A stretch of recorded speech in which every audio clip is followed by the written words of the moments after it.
Hello friends, मैं हूँ Reena Atharva channel पे आप सबको बहुत बहुत स्वागत करती हूँ। आज मैं फिर पेरेंट्स क्वेश्चन आंसर की वीडियो लेके आई आप सबके सामने। वीडियो शुरू से लास्ट तक देखना। कौन सा पेरेंट्स का क्वेश्चन आंसर मैं बोल रही हूँ, ध्यान से सुनना और ऐसे ही एक्टिविटी करना बच्चों के साथ, और क्या करना है नहीं करना है सारे बातें मैं आप लोग के साथ शेयर करूँगी। जो मेरा नॉलेज पे है बस उतना ही, तो आप लोग प्लीज़ ध्यान से सुनिए और शुरू से लास्ट तक देखिए। और जो सब्सक्राइब नहीं किया ज़रूर सब्सक्राइब कीजिए, कमेंट शेयर लाइक ज़रूर कीजिए। रोहित कुमार उन्होंने मुझे मैसेज किया था जो उनका बच्चा हमेशा कोई ना कोई चीज़ हाथ में पकड़ के रखता है, और अगर हाथ में चीज़ें ना हो तो बच्चा आई कांटेक्ट देता है कि मतलब बातें सुन लेता है। और हाथ में अगर कोई चीज़ पकड़ ले, जैसे कपड़ा हो, प्लास्टिक के ऑब्जेक्ट हो, वाली हो, मतलब कुछ भी चीज़ें पकड़ के रखता है और मुंह पे देता है। अगर बच्चा कोई भी चीज़ पकड़ लेता है और मुंह पे देने की कोशिश करता है तो उनके लिए वाइब्रेट ब्रश एक्टिविटी ज़रूर कराना है। वाइब्रेट ब्रश एक्टिविटी का वीडियो मेरे चैनल पे है, आप देख लीजिए। ये ब्रश केमिस्ट में मिलता है। इससे आप रोज़ सुबह शाम अगर बिना कोलगेट के साथ, कोलगेट नहीं यूज़ करना, सिर्फ ब्रश से ब्रश करवाना है, तो वो करने से उसका माउथ में प्रेशर चाहिए होता है बच्चे का, तो ये देने से प्रेशर मिलता है तो जल्दी इम्प्रूवमेंट मिलता है। तो वाइब्रेट ब्रश ज़रूर देना। और क्या करना है, हाथ में चीज़ें हमेशा पकड़ के रखता है, इसलिए दोनों हाथ को ऐसे प्रेशर देना है। ऐसे प्रेशर देने से उसको थोड़ा सा रिलैक्स फील होता है, मतलब हाथ में उनको कोई ना कोई चीज़ें पकड़ना अच्छा लगता है, तो इसलिए ऐसे प्रेशर देना है। और क्या करना है, आटा टाइट करके बुनना है, तेल और पानी से टाइट होना चाहिए, या तो क्ले, उससे ऐसे करना है। हाथ में ऐसे करेंगे और बच्चे को बोलेंगे हाथ से प्रेशर दो बेटा, प्रेशर दे के दिखाओ। हाँ, तो ऐसे प्रेशर देना है। आप अगर 1 मिनट करा सकते हो तो बहुत ही अच्छा है। अगर 1 मिनट नहीं हो तो इस हाथ में 20 टाइम, इस हाथ में 20 टाइम, मतलब लेफ्ट में 20 राइट में 20, बस ये करेंगे। और क्या करेंगे, बच्चों से जैसे दीवार है इसमें प्रेशर देना, मतलब आप बोलेंगे जो दीवार को बेटा आप उठ के दिखाओ, दीवार को धक्का मार के हटाओ, ऐसे बोलेंगे तो दीवार को धक्का मारो। तो बच्चों से ऐसे दीवार में धक्का मारने के लिए बोलेंगे तो हाथ में प्रेशर आएगा, तो उसको मतलब हाथ में अलग अलग चीज़ों का टास्क जॉब देंगे तो बच्चे को ये प्रॉब्लम बहुत टाइम लगेगा, धीरे धीरे कम होता है। और बच्चा हाथ में चीज़ें रखने से, जो बच्चा आपका बात सुनता नहीं है, इसलिए नहीं सुनता है, उसको हाथ में जब चीज़ें होता है उसको पूरा फोकस, हाथ में जो चीज़ उसमें हाथ वाला ऑब्जेक्ट में पूरा फोकस होता है, इसलिए बच्चा आपका बात ध्यान से नहीं सुनता है। इसलिए हमेशा कोशिश करिए जो बच्चे को हाथ के आसपास कोई चीज़ें ना हो, उसका हाथ में कोई चीज़ ना आए, पूरा कोशिश रखना है। और जब हाथ में चीज़ पकड़े उसको थोड़ा डिस्टर्ब करके उसके अटेंशन दूसरी एक्टिविटी पे लेने की कोशिश करना है। भूपेश शर्मा जी, आपका क्वेश्चन था, आपका बच्चा सिर्फ बनाना खाता है, बाकी कोई फ्रूट खाता नहीं है, तो इसके लिए क्या करना है, कोई भी बच्चा चीज़ें ना खाए तो ईटिंग का एक एक्टिविटी मैंने चैनल पे दिया है, वो प्लीज़ आप देख लीजिए। और फिर भी मैं बता देती हूँ क्या करना है। अगर आपका बच्चा एप्पल नहीं खाता है, अनार नहीं खाता है, मतलब कोई भी फ्रूट हो, आप ज़्यादा मुंह पे नहीं डालेंगे। आप रोज़ कोशिश करेंगे, बनाना तो देना ही है, बनाना दे दीजिए, और रोज़ कोशिश करेंगे इतना सा थोड़ा सा बाइट लेके उसको मुंह पे देने की। तो और थोड़ा सा समझाना है, बेटा खाओ, ये देखो मम्मा खा रहा है, पापा खा रहा है, ये खाने से आप स्ट्रांग बनोगे, मतलब एक्टिंग करके बताना, आप स्ट्रांग बनोगे, आप हेल्दी बनोगे, आप कितना अच्छा काम करते हो, आप गुड बॉय हो, ऐसे उसको शाबाशी देंगे और उसको मुंह पे थोड़ा सा बाइट देंगे और बोलेंगे मामा हैप्पी हो जाएगा, पापा हैप्पी हो जाएगा। थोड़ा सा करके देंगे, रोज थोड़ा थोड़ा करके एक एक बाइट अगर मुंह पे आप देंगे और वो खाए वो वाला बाइट, तो उसको मुंह पे जब टेस्ट आ जाएगा धीरे धीरे खाने में इम्प्रूवमेंट आएगा। क्योंकि अथर्वा शुरू में कुछ भी नहीं खाते थे, दाल चावल, दलिया खिचड़ी और बनाना शेक, बस यही 3 खाना था अथर्वा की 6 मंथ से लेके 5 ईयर तक। तो अथर्वा को ऐसे धीरे धीरे थोड़ा थोड़ा खिला के मैंने इम्प्रूवमेंट किया। तो आप भी कोशिश करके देखिए, आपको बच्चों में भी इम्प्रूवमेंट आएगा खाने की। साजिद अली जी, आप मुझे मैसेज किया था जो बच्चा स्कूल अलग जाए और अलग से प्राइवेट थेरेपी लेना, किसने बताया था मुझे प्राइवेट थेरेपी लेने की बात? तो प्राइवेट थेरेपी तब भी तो पता लगता है जब बच्चे को असेसमेंट होता है, तब भी तो वहाँ से बता देता है जे बच्चे को ये प्रॉब्लम है, आपका बच्चों को थेरेपी की ज़रूरत है। तो पूछना पड़ता है क्या क्या थेरेपी लेना है, बच्चों में ये प्रॉब्लम है, तो तब उन लोग बता देता है जे ऑक्यूपेशन थेरेपी मेरे को बोला था, occupation therapy, speech therapy, special education. तो मेरा बच्चा 3 डेज स्कूल जाती थी और 3 डेज मैं थेरेपी क्लास लेके जाती थी और बाकी टाइम मैं घर पे उसकी एक्टिविटी कराती थी।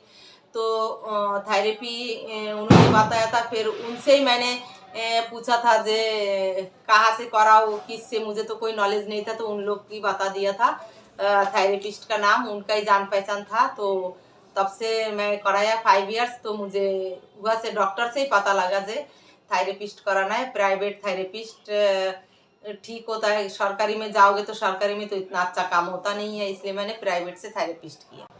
हिमा दास जी ने मुझे मैसेज किया था, उनका बच्चा 4 इयर्स 4 मंथ की हो गई, जहाँ पर वो थेरेपी के लिए लेके जाता है वहाँ से बोलता है सब लोग जो उनका बच्चा और ठीक नहीं होगा। प्लीज़ हिमा जी, आप दूसरे को बातों में ध्यान मत दीजिए और देखिए अपना टाइम वेस्ट मत कीजिए। आपके पास अभी भी 3 इयर्स है बहुत अच्छा इम्प्रूवमेंट लाने के लिए, और आपका बच्चा माइल्ड ऑटिज्म है। अगर अभी से आप थेरेपी कराएंगे और घर पे एक्टिविटी कराएंगे, थेरेपिस्ट जैसे जैसे एक्टिविटी बताता है, मेरा चैनल पे जैसे जैसे एक्टिविटी है, जो जो आपको ज़रूरत है आप देख लीजिए और एक्टिविटी कराइए। जितना ज़्यादा टाइम आप बच्चे को बिजी रखेंगे, बच्चों के साथ एक्टिविटी कराएंगे, उतना जल्दी आपका बच्चों में अच्छा इम्प्रूवमेंट आएगा। और बच्चे को इम्प्रूवमेंट का अच्छा टाइम होता है, मतलब 2 इयर्स में अगर पता लगे, 2 इयर्स से लेके 7 इयर्स तक बहुत अच्छा मतलब एक्टिविटी कराएंगे तो मतलब इतना अच्छा इम्प्रूवमेंट मिलेगा जो आप सोच भी नहीं सकते। तो इसलिए पेरेंट्स, आपका बच्चा अगर 7 इयर्स से भी ऊपर हो गया, पेरेंट्स प्लीज़ रुकना नहीं है।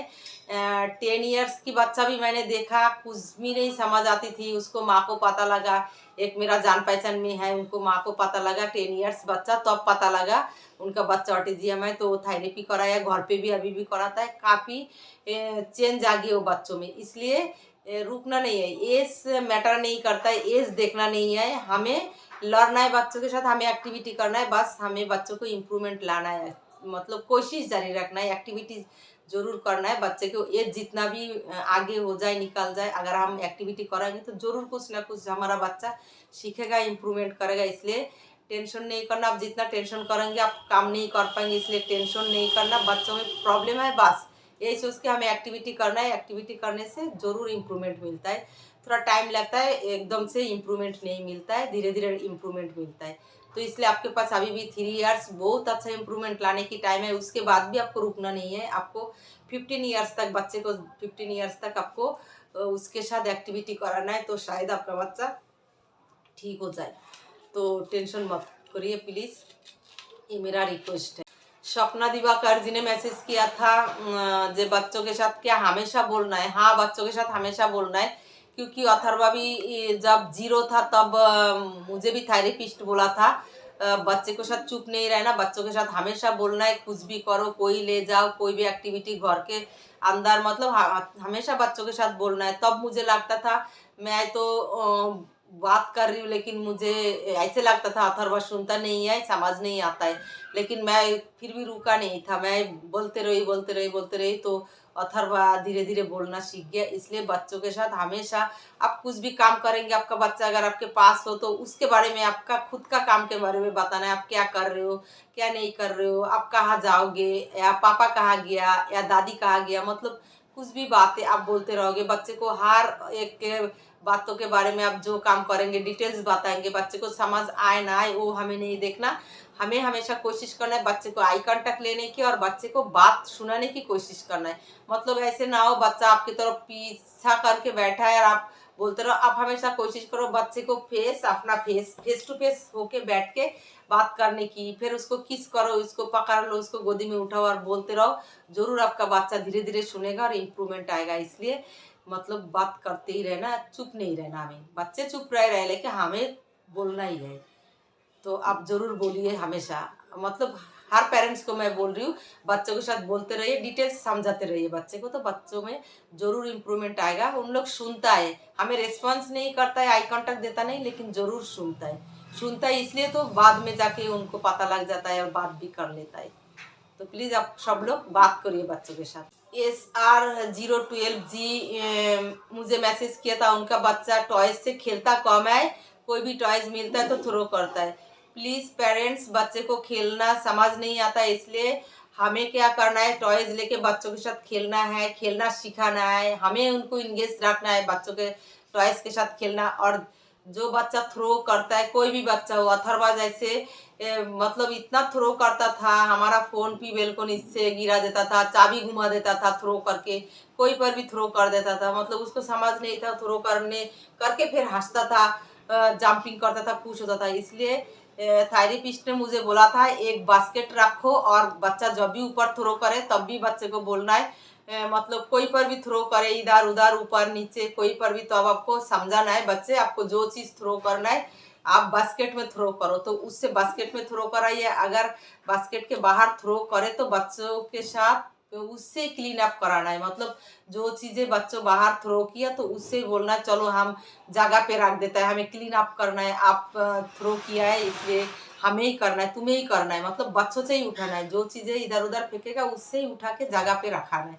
तो ऐसे करने से धीरे धीरे बच्चों में इम्प्रूवमेंट होता है। और ये कभी कभार वेदर सीजन जब चेंज होता है तो ये बिहेवियर की प्रॉब्लम, ऑटिस्टिक बच्चे को बिहेवियर का इशू बहुत ज़्यादा हो जाता है। अथर्वा में तो होता था, जब जब सीजन चेंज होता था तब तब अथर्वा में मतलब बिहेवियर का इशू बहुत ज़्यादा होता था। फिर धीरे धीरे एक्टिविटी करते करते फिर धीरे धीरे कम हो जाता था। बस ऐसे आप भी करते रहिए। बाबली बिशट जी ने मुझे मैसेज किया था जे वो क्या घर पे थेरेपी करा सकता है। अगर आपसे पॉसिबल नहीं है थेरेपी सेंटर में जाके थेरेपी कराना, तो आप बच्चों को खाली नहीं छोड़ना। आप अगर बोलना चाहते हैं मेरा जो एक्टिविटी है वो कर सकते हो, हाँ ज़रूर कर सकते हो। मेरा जो एक्टिविटी है, जो जो आपको बच्चों नहीं आता है, जो नहीं कर सकता है, हर एक एक्टिविटी आप कराइए और बच्चे को इंगेज कीजिए। अगर 7 डेज में 1 डेज भी आप थेरेपी लेंगे तो आपका बच्चों में इम्प्रूवमेंट ज़रूर आएगा। लेकिन क्या है बच्चों, हमें पता नहीं होता है जे क्या एक्टिविटी करना है, इसलिए मतलब किसी को फॉलो करना ज़रूर है। आपको किसी का एक्टिविटी फॉलो करके आप ज़रूर कीजिए। और घर का काम पे भी आप बच्चे को बिजी रखिए और थेरेपिस्ट जो काम देता है वो कराइए। 7 डेज में 1 डेज भी आप थेरेपी कराएंगे तो, और घर पे एक्टिविटी कराएंगे तो ज़रूर आपका बच्चों में इम्प्रूवमेंट आएगा। तो आप प्लीज़ निराश मत होइए, आप एक्टिविटी करते रहिए। और मेरे चैनल पे तो काफ़ी एक्टिविटी और भी आगे मिलेगा, पूरा एक्टिविटी आप फॉलो करके करिए, आपका बच्चों में ज़रूर इम्प्रूवमेंट आएगा, ये मैं आपसे वादा करती हूँ। जितना अथर्वा में आया, अगर आप ऐसे ही ध्यान से करेंगे और पूरा टाइम अगर बच्चों के साथ लगा पाएंगे तो ज़रूर आपका बच्चों में इम्प्रूवमेंट आएगा। टाइम की ज़रूरत होता है और बच्चे को इम्प्रूवमेंट का कोई पता नहीं लगता है जे कितना टाइम में आएगा। वो डिपेंड करता है पेरेंट्स का, और थेरेपिस्ट कैसे काम बताता है, और पेरेंट्स कितना टाइम बच्चों के साथ दे सकता है, उसके ऊपर डिपेंड करता है बच्चों की इम्प्रूवमेंट।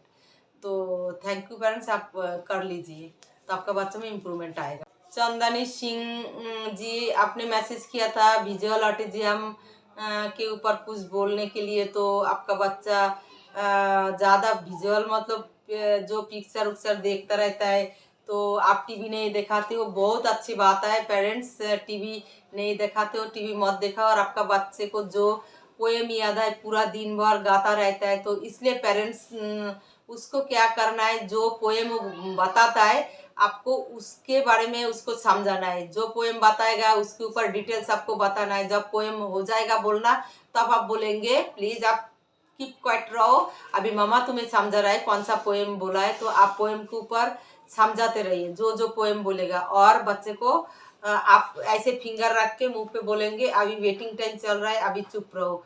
और एक काम कर सकते हो, जो मेरा आइडिया है, जो मैंने अथर्वा के साथ किया, ये मुझे किसी ने नहीं बताया, मैं खुद से करती हूँ।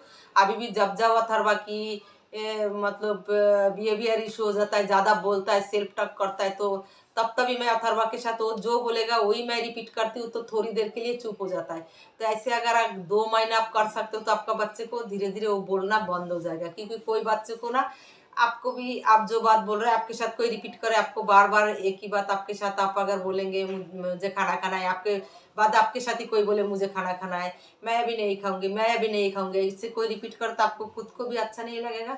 तो बच्चे के बात अगर कोई पेरेंट्स रिपीट कर सकता है तो उनको बच्चों में सेल्फ टॉक का बहुत अच्छा रिजल्ट मिलता है। तो मैं तो अथर्वा के साथ करती हूँ, पूरा टाइम ही जब भी अथर्वा की बिहेवियर इशू ज़्यादा हो जाता है सेल्फ टॉक की, तब भी मैं मतलब अथर्वा के साथ बोलती हूँ। तब अथर्वा अभी बोलता है मम्मा प्लीज़ चुप करो, मुझे अच्छा नहीं लगता है, आप रिपीट क्यों करते हो। इसलिए जो पोएम बोलता है आप भी साथ के साथ उसके साथ बोलना शुरू करो, तो धीरे धीरे आपका बच्चा चुप हो जाएगा, उसको भी अच्छा नहीं लगेगा। और डिटेल्स समझाना है, कोई भी बात बोले उसके ऊपर आपको डिटेल्स समझाना है, तो रिजल्ट मिलता है। काफ़ी टाइम लगता है सेल्फ टॉक कोई गुनगुनाना, मतलब ये जो प्रॉब्लम है ये मतलब काफ़ी लंबा टाइम एक्टिविटी करने के बाद काफ़ी प्रॉब्लम सॉल्व हो जाता है। लेकिन सेल्फ टॉक का जो प्रॉब्लम है ये बहुत टाइम लगता है, मतलब बच्चे को ठीक होने में, ठीक तो होता नहीं, कम होने में बहुत टाइम लगता है। तो इसलिए पेशेंस के साथ ये एक्टिविटी करना होता है। आप उसके साथ साथ आप भी रिपीट करिए और उसके ऊपर आप डिटेल्स उसको समझाइए और हाँ बोलते रहिए, मतलब अपना फिंगर ऐसे रख के कीप करिए, उसको भी बोलिए आप वेट करो, वेटिंग टाइम, तुमने बोला अभी मामा की टाना है, मामा बोलेगा। तो ऐसे धीरे धीरे इम्प्रूवमेंट आता है। शाजिद अली जी फिर से मुझे मैसेज किया था, अगर मेरे पास कितना बच्चा है, अगर मैं अथर्वा को टाइम देती हूँ तो बाकी बच्चे को हैंडल कैसे करती हूँ, उनको कैसे टाइम देती हूँ। तो प्लीज़ पेरेंट्स, मेरे पास और कोई बच्चा नहीं है, अथर्वा अकेले है, इसलिए मेरा पूरा फोकस रहता है अथर्वा के ऊपर, पूरा टाइम मैं अथर्वा के ऊपर देती हूँ। और अथर्वा सुबह जागने से पहले मैं घर का सारा काम कर लेती हूँ। और मैं पूरा मतलब मेरा जितना टाइम हो सके मैं पूरी कोशिश रखती हूँ अथर्वा के ऊपर फोकस करने की। तो इसलिए मेरा और कोई दूसरा बच्चा नहीं है, अकेले अथर्वा है, इसलिए अथर्वा इस लेवल पे आ गया। अगर दूसरा बच्चा होता तो उनको छोड़ के एक बच्चों पे इतना फोकस कोई पेरेंट्स नहीं दे सकते। जिनके पास 2 बच्चा हो, 3 बच्चा हो, वो फैमिली हो, तो उनके मतलब उनको मुश्किल हो जाता है ऑटिस्टिक बच्चे को ख्याल करना और फैमिली को टाइम देना, दूसरे बच्चों को टाइम देना। इसलिए पेरेंट्स कोशिश रखना है बाकी बच्चों को भी टाइम देना है, ऑटिस्टिक बच्चों को भी टाइम देना है, उसके अंदर आपको खुद को मैनेज करना है और मैनेज करके जितना हो सके दिन में उतना ही कराइए। पूरा टाइम जो नहीं दे सकता है उसके ऊपर जोर थोड़ी डालना है, फैमिली में और भी तो लोग होता है। तो मैं इसलिए बोलती हूँ पूरा टाइम देने के लिए। जिनके पास एक ही बच्चा है प्लीज़ वो फोकस करिए पूरा बच्चे को टाइम देने के लिए, तो आपका बच्चा बहुत अच्छा इंप्रूवमेंट करेगा। और जिनके पास एक से ज़्यादा बच्चा है वो भी कोशिश करिए जितना दोनों बच्चों को ही टाइम दीजिए, तो जितना हो सके दे दीजिए, तो आपका बच्चा भी इम्प्रूवमेंट करेगा। अब्दुल मजीद जी मुझे मैसेज किया था, उन्होंने मैसेज किया था, उनका बच्चा 7 इयर्स की है, मॉडरेट टू सीवियर है, तो वो उनका बच्चा क्या एक्टिविटी थेरेपी कराएंगे तो पूरा ठीक हो जाएगा।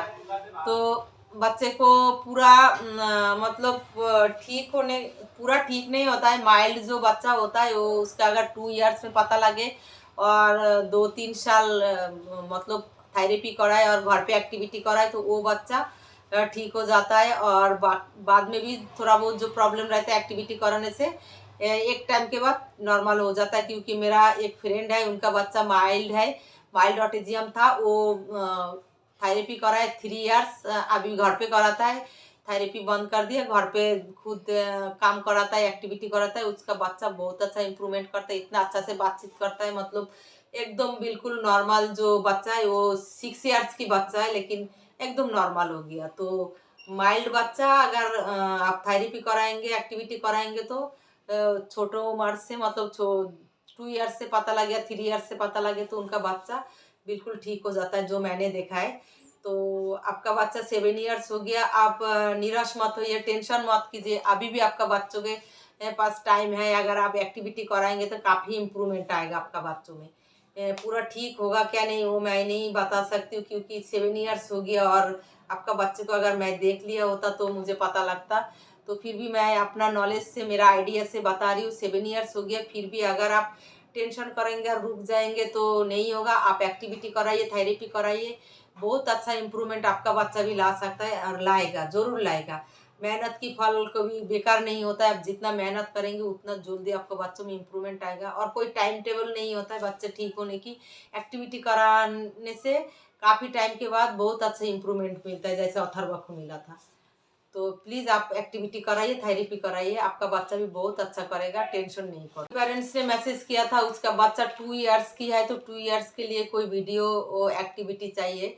तो पेरेंट्स का नाम मुझे याद नहीं है। तो 2 इयर्स के बच्चे के लिए आप क्या करा सकते हो, अल्फ़ाबेट का जो अल्फ़ाबेट होता है, वो फ्रिज में लगाना, मैग्नेट वाला अल्फ़ाबेट हो, लकड़ी का अल्फ़ाबेट हो, वो उसका एक्टिविटी कराओ। फिर बाल्टी में बॉल थ्रो करना सिखाओ। फिर एक बॉल बांध दो, फिर उस रैकेट से मारना है। फिर पेपर फाड़ने दो, फिर कपड़ा का चिमटा लगाने दो। फिर बच्चों से कलरिंग कराओ, नंबर पहचान कराओ, फिर पिक्चर बुक दिखाओ। ऐसे करके बाबुल एक्टिविटी कराओ। ये सारी एक्टिविटी आप कराएंगे तो आपका बच्चों में आई कांटेक्ट इम्प्रूवमेंट आएगा। और बच्चा अगर भागे तो हाइपर एक्टिविटी जरूर कराइए, मेरे चैनल पे है। अगर बच्चों को सीटिंग में कोई प्रॉब्लम नहीं है तो हाइपर एक्टिविटी की ज़रूरत नहीं है। जो एक्टिविटी अभी मैंने बताया वो कराइए। और मेरे चैनल पे काफ़ी एक्टिविटी है जो छोटे बच्चों के लिए भी है। मैंने शुरू में जब चैनल ओपन किया था तब शुरू में डाला था, वो आप एकदम शुरू वाला एक्टिविटी देखिए। जो जो आपको बच्चों को नहीं आता है वो प्लीज़ कराइए, तो आपका बच्चा भी बहुत अच्छा इंप्रूवमेंट करेगा और भी जल्दी करेगा। आपका बच्चा का एज बहुत ही कम है, तो 2 ईयर से 7 ईयर तक अब अगर एक्टिविटी कराएंगे तो बहुत अच्छा इंप्रूवमेंट लाएगा। शायद एक दिन पता भी नहीं लगेगा आपका बच्चा ऑटिज्म था।